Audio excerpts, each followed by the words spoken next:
Hi friends, இந்த mothers டேக்கு எப்படி இந்த மாதிரி க்யூட்டாக ஒரு கிஃப்ட் ஐடியா பண்ணலான்னு பார்க்கலாமா? ஒரு கேன்வாஸ் ஷீட்டை ஓப்பன் அண்ட் க்ளோஸ் பண்ணுற மாதிரி கட் பண்ணி எடுத்துட்டு நான் எப்படி வரைஞ்சிருக்கேன்னு பாருங்கள். அதே மாதிரி வரைஞ்சிக்கலாம். வரைஞ்சதுக்கு அப்புறமா அதை பிளாக் பென் வச்சு அவுட்லைன் கொடுத்துக்கோங்க. அவுட்லைன் கொடுத்ததுக்கு அப்புறமா இந்த மாதிரி கலர் பண்ணிக்கலாம். நீங்கள் உங்களுக்கு பிடிச்ச கலர் கூட கொடுத்துக்கோங்க. நான் இந்த மாதிரி தான் கொடுத்துருந்தேன்.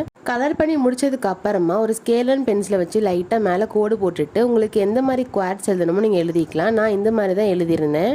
அடுத்ததாக ஒரு ரோப் எடுத்துட்டு நான் எப்படி வைக்கிறேன்னு பாருங்கள். இதே மாதிரி நீங்களும் வச்சு உங்களுக்கு கரெக்டாக வருதான்னு பார்த்துக்கோங்க. நான் இதில் பொண்ணு மாதிரி வரைஞ்சிருந்தேன். நீங்கள் சப்போஸ் பையன் மாதிரி கூட நீங்கள் இதில் வரைஞ்சிக்கலாம். இந்த மாதிரி மார்க் பண்ணிவிட்டு அந்த இடத்துல இந்த மாதிரி பஞ்ச் பண்ணிக்கலாம். பஞ்ச் பண்ணதுக்கு அப்புறமா அந்த ரோப்பை இந்த மாதிரி மாட்டிக்கோங்க. நாட் போடும்போது ஒரு சைடு மட்டும் கொஞ்சம் பெருசாக இருக்க மாதிரி பார்த்துக்கோங்க. இன்னொரு சைடு நம்ம கட் பண்ணி எடுத்துடலாம்.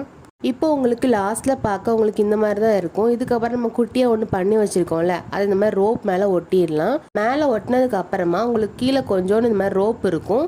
அதில் ஃப்ரண்ட் அண்ட் பேக் இந்த மாதிரி ஹார்ட்ஸ் ஒட்டியிருக்கேன். கடைசியாக உங்களுக்கு ஃபைனல் லுக் இப்படி தான் இருக்கும். இப்போ நம்ம இதை செக் பண்ணி பார்த்துடலாமா? நீங்களே பாருங்கள் நம்ம எவ்வளோ க்யூட்டாக ஒரு கிஃப்ட் ஐடியா பண்ணியிருக்கோன்னு.